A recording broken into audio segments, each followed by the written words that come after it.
Ever wondered why your vlogs sometimes look like they're melting, wobbling, or just plain weird?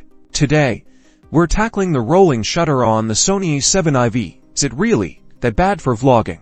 We'll break down what it is, why it happens, and most importantly, how to deal with it. Rolling shutter occurs because the camera sensor doesn't capture the entire image once it scans it line by line. Usually from top to bottom. This means if something moves quickly during that scan, the top and bottom of the image will be captured at slightly different times, leading to distortion. In vlogging, this often shows up when you're walking quickly, panning the camera rapidly, or filming fast-moving subjects like cars. The effect can range from subtle jiggles to more noticeable warping, making your footage look unprofessional. The good news is, there are ways to minimize rolling shutter. Firstly, try using the mechanical shutter instead of the electronic shutter. If your camera has one, mechanical shutters capture the whole image at once, eliminating the rolling shutter effect. But it may have other limitations such as frame rate. Secondly, reduce your movement speed.